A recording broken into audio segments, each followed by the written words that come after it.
부가티. 여러분, 이 차가 국내에 있다고 합니다. 부가티 옆에는 더 놀라운 차가 있는데요. 코닉세그네요. 한때 도로를 주름잡았던 CCR인데 심지어 이건 구형과 신형이 같이 있다고 합니다. 국내에 이런 차가 있다는 사실 하나만으로도 놀라운데 더 놀라운 건 이 차가 모두 경매로 나왔다는 거예요. 그런데 여기서 더 놀라운 사실, 아니 뭐 더 놀랄 게 있냐라고 하실 것 같은데 이 세 자동차는 모두 키가 없다고 합니다. 아니 이게 무슨 소리야? 여러분들은 부가티 하면 뭐가 먼저 떠오르세요? 저는 아무래도 그 예전 청담동 주식 사기꾼 이진 씨의 부가티가 떠오르는데요. 그 차가 베이론이었죠. 그랜드 스포츠 모델이었는데 베이론이 나온 지가 이제 10년이 더 넘었잖아요. 처음 나온 게 2005년이었으니까요. 그래서 해외에선 시세가 계속 오르고 있습니다.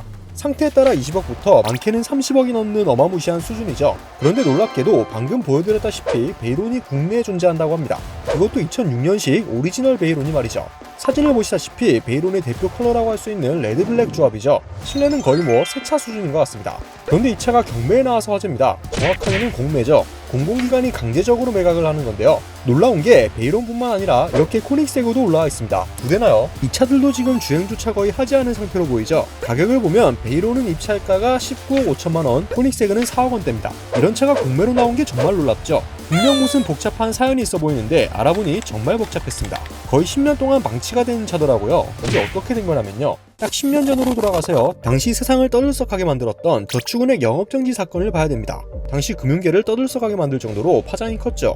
2011년 2월에만 7개에 달하는 저축은행이 집단으로 영업정지를 당했고 이후 금융당국 조사 끝에 8개의 부실저축은행에 추가로 영업정지 명령을 내렸습니다. 영업정지를 받은 저축은행 중 강원도 춘천을 중심으로 영업을 해온 도민저축은행이 있었는데 이 하이퍼카들은 바로 도민저축은행 창구에서 나온 겁니다. 당시 압수수색에 나선 예금보험공사가 저축은행 담보물로 보고 압류하면서 이 차들의 정체가 세상에 알려졌죠. 당시 뭐 난리가 났었습니다. 최규철 전 도민저축은행 회장은 슈퍼카 마니아로 알려졌고요. 총 26대의 외제차를 보유하고 있었는데 이것들이 거기에 포함되는 겁니다. 차고엔 페라리, 람보르기니 등 당시 국내에선 정말 보기 힘들었던 차들이 즐비했는데 벤츠는 명함도 못 내밀 정도였죠. 이 중에는 인기 연예인인 연정훈의 포르쉐 911도 포함되어 있었습니다.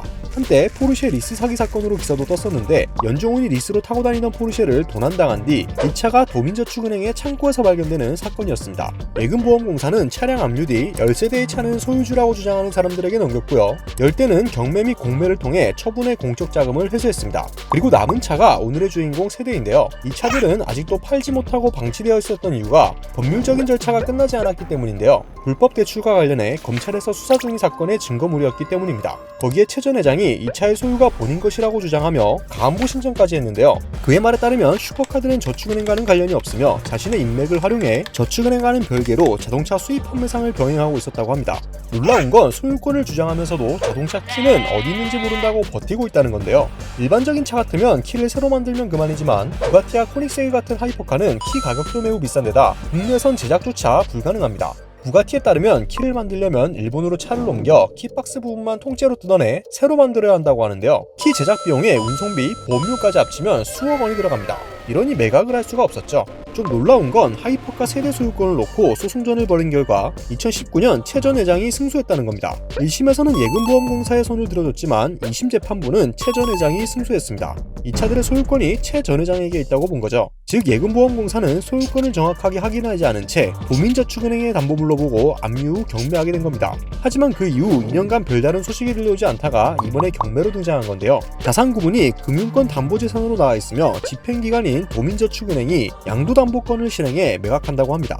가격들이 다들 어마무시하죠. 세대 모두 키가 없고 10년 이상 시동을 걸지 않았기 때문에 주행거리 확인이 불가능하고요. 놀라운 점은 코닉세그 CCR이 총 14대가 생산되었는데 무려 2대가 국내에 10년간 방치된 겁니다. 해당 차량들은 현재 국내에 등록된 상태도 아니죠. 사진을 보면 번호판이 아예 없는 것을 볼 수 있는데요. 거기에 키도 없기 때문에 낙찰받은 후에도 당분간 운행은 불가능합니다. 운송도 직접 해야겠죠. 10년 이상 방치된 차인 만큼 차의 상태도 보장할 수 없고요. 즉 낙찰을 받더라도 이 차들은 당분간은 도로를 달릴 수 없으며 해외에 다시 판매될 가능성이 높습니다. 만약 이 차를 낙찰받고 싶다면 양도담보권을 실행하여 매각하는 것이기 때문에 낙찰자는 소유권 취득에 관련된 사항을 철저히 확인해야겠네요. 이탈이 없으려면 말이죠.